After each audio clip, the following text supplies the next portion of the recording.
Вы смотрите «Актуальное интервью», в студии Валерия Наумова. Здравствуйте. В ряде районов республики в эти дни, по прогнозам специалистов, установится высокий 4-й класс пожарной опасности в лесах. С введением республики особого противопожарного режима усилено авиационное и наземное патрулирование лесного фонда. Работает самолет-зондировщик Ан-30. Вместе с тем, во многом ситуация зависит и от соблюдения гражданами пожарной безопасности в лесах. Об ответственности граждан, юридических лиц, о новых штрафах мы сегодня будем говорить с заместителем якутского природоохранного прокурора, советником юстиции Александрой Шибиной. Александра Валерьевна, здравствуйте. Здравствуйте.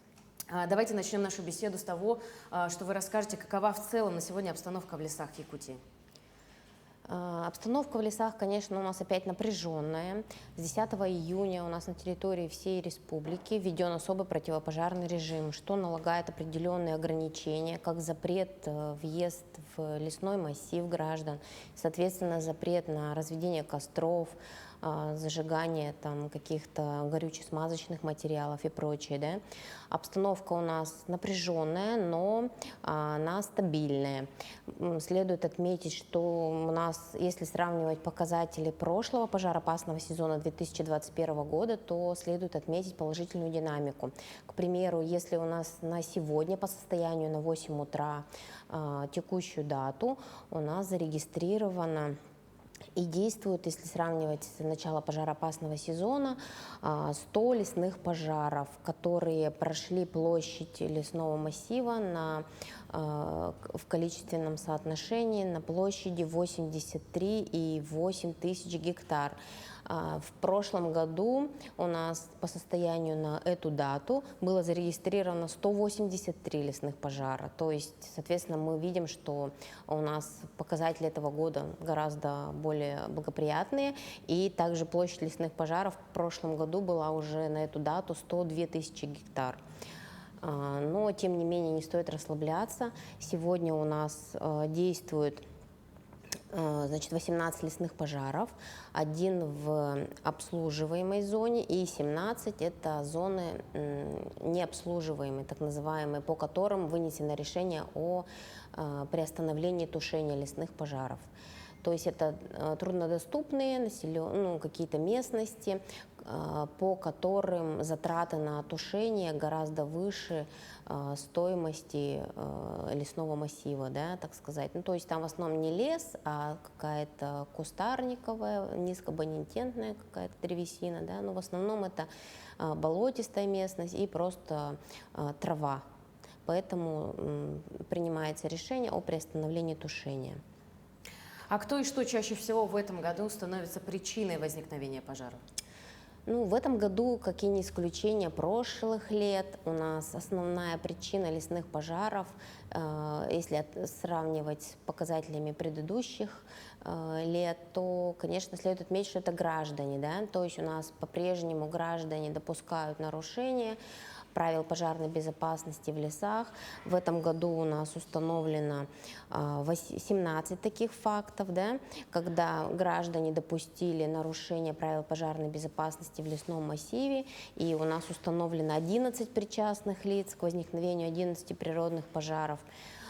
Прежде всего, это, конечно же, нарушения, связанные с проведением сельхозпалов. Это опять выжигание сухой растительности, при этом мы постоянно везде говорим о том, что это вредно, что это нарушает плодородие почвы, что снижается качество травостоя.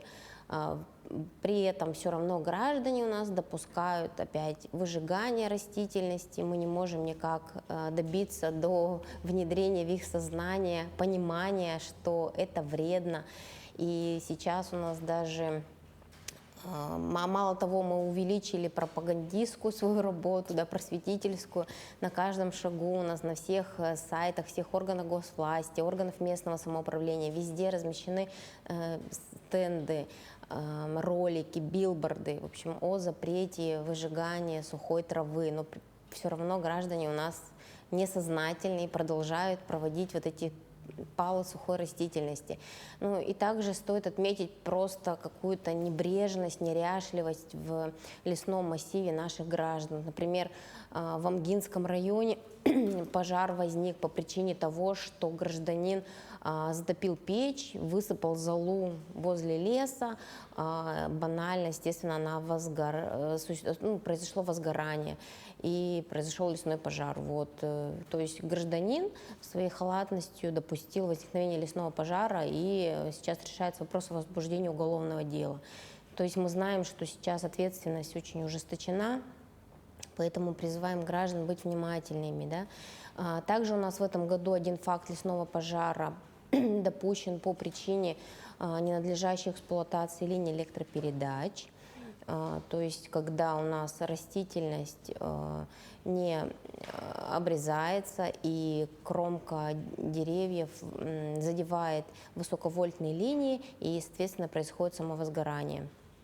Такие факты, конечно, у нас тоже ежегодно присутствуют. Неоднократно мы работу проводили в этом направлении. Даже в прошлом году у нас привлечен ряд сотрудников Якутскэнерго к дисциплинарной, к административной ответственности, взыскан ущерб, причиненный в ходе вот этой ненадлежащей работы сотрудников. А как устанавливаются виновные лица в целом и как можно доказать их вину? В этой части для установления виновных у нас работает целый ряд сотрудников правоохранительных органов, то есть сотрудники МЧС, дознаватели отрабатывают каждый факт возникновения лесного пожара, то есть проводятся мероприятия по установлению фактов. У нас функционируют на территории республики специальные пункты видеонаблюдения, которые фиксируют, и, соответственно, у нас очень высокий процент устанавливаемости лиц, которые допустили возникновение лесных пожаров. В связи с чем проводятся проверки. В любом случае, если гражданин был причастен, то такие факты будут установлены, поскольку также у нас по лесному массиву выставлены пункты, где идет фиксация лиц, которые пребывают, отдыхали в лесном массиве, да, то есть везде ведется журнал учета, постоянные патрульно-рейдовые мероприятия, как сотрудниками полиции, МЧС, органов, сотрудники Министерства экологии, природопользования лесного хозяйства республики тоже постоянно выезжают на такие рейды. Ну, то есть все у нас задействованы. Также применяются беспилотные летательные аппараты с целью фиксации таких фактов. А сколько из выявленных случаев виновных в пожарах доходят до суда? Ну, в 80% случаев всегда виновные привлекаются к ответственности. У нас несколько видов ответственности. Это уголовная, административная, гражданско-правовая. То есть, если гражданин был причастен к возникновению лесного пожара, естественно, он не отделается только административной ответственностью. В обязательном порядке будет взыскан и ущерб, причиненный государству в виде затрат на тушение лесного пожара. То есть не надо самонадеянно думать, что подожгу траву, чтобы ее не косить, да, и останусь вне ответственности. В любом случае ответственность будет доказана, установлена, и такие лица, конечно же, будут привлечены к ответственности. Александра Валерьевна, вы как раз упомянули о штрафах. А какую часть взысканная сумма может покрыть реальный ущерб и как в целом компенсируется ущерб от лесных пожаров? У нас статьей номер 100 Лесного кодекса Российской Федерации предусмотрено, что затраты на тушение подлежат возмещению. Соответственно, если гражданин был привлечен к административной ответственности, то размеры штрафов, надо отметить, что с 8 июня текущего года существенно увеличены. И, например, в отношении граждан в 10 раз увеличен размер штрафов, и сейчас они составляют буквально до 50 тысяч рублей. На должностных лиц это до 100 тысяч, и на организации 500 тысяч. Да? И если у нас действует режим особый противопожарный, либо чрезвычайная ситуация введена на территории района, либо региона, то, соответственно, эти штрафы, опять же, увеличиваются, и на юридических лиц составляют до 1 миллиона рублей, на граждан до 50 и на должностных там, до 90 тысяч. Кроме этого, мы знаем, что есть уголовная ответственность по статье 261 Уголовного кодекса Российской Федерации за ущерб, причиненный лесному массиву. Здесь очень низкий порог ущерба, всего лишь 10 тысяч ущерб должен составлять для того, чтобы было возбуждено уголовное дело, то есть значительный ущерб. И существенный ущерб, крупный, это 50 тысяч рублей, если ущерб лесному массиву составлен. Да? То есть проводится экспертиза, устанавливается стоимость поврежденного лесного массива, и, соответственно, от этого зависит вид ответственности административной либо уголовной. Вы как раз упомянули, что в этом году увеличили размер штрафов. Как, на ваш взгляд, это повлияет на ситуацию с лесными пожарами? Ну, позиция такая наших органов и законодателей, что это должно все-таки быть каким-то сдерживающим рычагом для того, чтобы граждане задумались, прежде чем высыпать золу, прежде чем курить и бросать окурки в лесном массиве. Да, у нас таких в этом году 6 фактов от выброшенных окурков было возгорание. То есть это все... Сейчас ввиду новых современных технологий это все легко устанавливается, доказывается, и граждане все-таки должны задуматься, что очень серьезная ответственность за нарушение правил пожарной безопасности в лесном массиве, и должны понимать, что не зря законодатель устанавливает такие пределы ответственности. Соответственно, люди должны наконец-то все-таки задуматься, для чего нести такую ответственность серьезную. Александра Валерьевна, спасибо вам большое, что пришли, ответили на наши вопросы.